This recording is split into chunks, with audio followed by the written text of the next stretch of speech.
বলেছো যে হ্যাঁ? আজও রাজসভায় যাবে না হ্যাঁ? না গিন্নি, একটু শয্যা সুখ করতে ইচ্ছে হচ্ছে। শোনো, আজ মনে হচ্ছে মহারাজ লোক পাঠাবে আমার খোঁজ নেবার জন্য। তাহলে কি হবে? তোমাকে এইরকম শুয়ে থাকতে দেখলে কি ভাববে হ্যাঁ? শোনো গিন্নি, আজ যদি মহারাজের লোক আসে তুমি বলে দেবে যে আমি নেই, তীর্থ করতে গেছি, ঠিক আছে? রাজসভার চাকরি থাকলে হয় হ্যাঁ। রাজসভা থেকে আমাকে কেউ হটাতে পারবে না, এই বিশ্বাস আমার আছে গিন্নি। রাম মহারাজ, আমি বর্ধমান থেকে আসছি একটা বিশেষ খবর দিতে। আমার নাম গজপতি। কি বিশেষ খবর? মহারাজ, কৃষ্ণনগরের ওপর ভয়ানক বিপদ ঘনিয়ে আসছে, তাই আগাম সতর্ক করতে চলে এলাম। বিপদ? ওরে বাবা! মহারাজ, মহারাজ খুব মন দিয়ে শুনুন। বর্তমানের মহারাজ এই কৃষ্ণনগর আক্রমণ করবার জন্য প্রস্তুত হচ্ছে।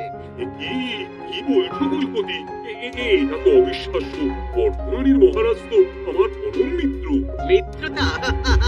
মিত্রতা শত্রুতাতে পরিণত হতে বেশি সময় লাগে না মহারাজ। চিরস্থায়ী বন্ধু বলে তো কিছু নেই। তুমি কোথা থেকে খবর পেলে আগন্তুক? খবরের উৎস তো বলা যাবে না মন্ত্রী মশাই, তার কারণ আমাকে আরো খবর জানতে হবে। যিনি আমাকে এই খবরটি দিয়েছেন তার নাম গোপন রাখতে বলেছেন। কি ভয়ঙ্কর আতঙ্করে করলাম রে বাবা! সেনাপতি নেই, গোপাল নেই, তার সাথে আলোচনা করবো। মহারাজ, আপনি চিন্তা করবেন না। এখন আমাদের কাজ হলো আমাদের সেনাকে যুদ্ধের জন্য তৈরি রাখা আর খবরের সত্যতা সম্পর্কে সঠিক তথ্য নেওয়া।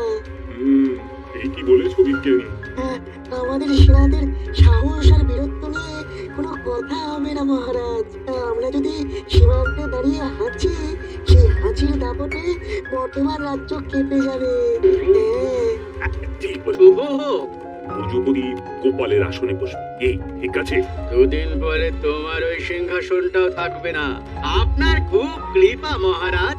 মহারাজ, ওই বর্ধমান রাজার মন্ত্রী এবং গোপাল দুজনেই আপনার সাক্ষাৎ প্রার্থী। আরে ঠিক আছে, ওকে আসতে দাও।